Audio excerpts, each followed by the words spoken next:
நான் மாவட்ட தலைவராக இருந்தேன். பக்கத்து ஒட்டஞ்சத்திரம் சட்டமன்ற தொகுதியிலிருந்து அங்க இருக்கக்கூடிய மக்களும் வருகிறார்கள்.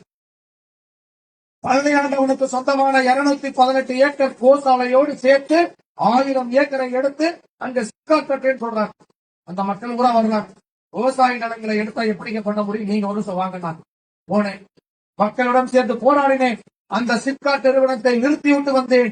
800 ஏக்கர் விவசாய நிலங்களும் பழனியாண்டவனுடைய 218 ஏக்கர் கோசாலையும் நிறுத்தப்பட்டது. நிறுத்திட்டு வந்தேன். அதே போல 70 ஏக்கர் அரளிக்குத்து குளம், அதுக்கு பக்கத்துல அமைச்சருக்கு வேண்டியவங்க 240 ஏக்கர் வாங்கி போட்டிருந்தாங்க. அங்க அந்த அரளிக்குத்து குளத்துக்கு உள்ளங்க அந்த சிப்காட் நிறுவனத்தை கொண்டு வந்தா பக்கத்துல இருக்க இடத்துல லேண்டுமாக ஒரு 1000 கோடி, அதையும் நிறுத்தி விட்டு வந்தேன். 2000 கோடி ரூபாய் திருடுவதை நான் நிறுத்திட்டு வந்தேன். அப்ப என்ன சொன்னா, இங்க இருக்கிற திமுக காரன் பூரா எல்லாம் கலெக்ட், இங்க இருக்கிற எம்எல்ஏ பணத்தை வாங்கிட்டு கனகராஜ் அங்க போய் அமைச்சருக்கு எதிராக போராடுறாங்க. சரி, இங்க அரசியல் இப்படித்தான் சொல்லுவான்னு நான் விட்டுட்டேன். இளம் சிங்கம் அண்ணாமலை ஐபிஎஸ் அவர்களை இங்கு அழைத்து வந்து இந்த போராட்டத்தின் குரலை மக்களிடம் கொண்டு சேர்க்க வேண்டும் என்பதற்காக ஒரு 5000 10,000 பேர் மக்கள் வந்துட்டாங்க. வந்த உடனே அடுத்து சொல்றான், திமுக காரனை போடுறான்.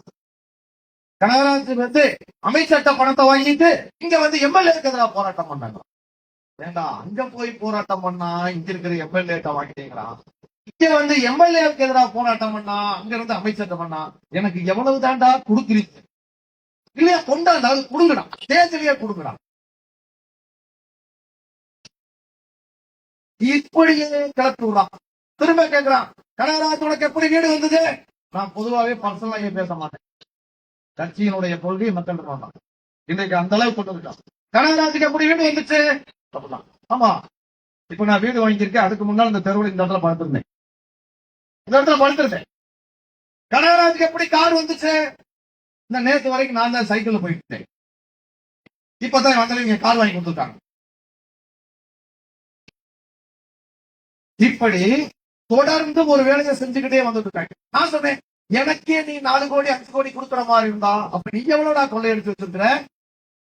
விடுதான் வெளியில, நான் 1 ரூபா பணம் வாங்கிதான் நீ வெளியில தாராளமா விடு.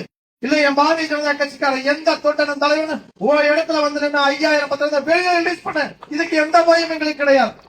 அப்படி எங்களுக்கு மடியில் கனம் இருந்தால் உங்களை எழுத்து பேசக்கூடிய தைரியம் ஒருபோதும் பாரதிய ஜனதா கட்சி. உடனே இவன் கமிஷனர் கொண்டு எல்லா பயிலும் கலப்புறான். கனகராஜ் கக்கூஸ் நடத்துறாரு, கனகராஜ் லாட்ஜ் நடத்துறாரு, கனகராஜ் பார்க்கிங் நடத்தி நடத்துறாரு பண்ணாரு. தொழில் தானே செய்யறேன், தொழில் தானே செய்யறேன். பார்க்கிங்ல 100 ரூபா வாங்குறாரு. பிரைவேட் பார்க்கிங் போனா 100 ரூபா கொடுத்தாங்க.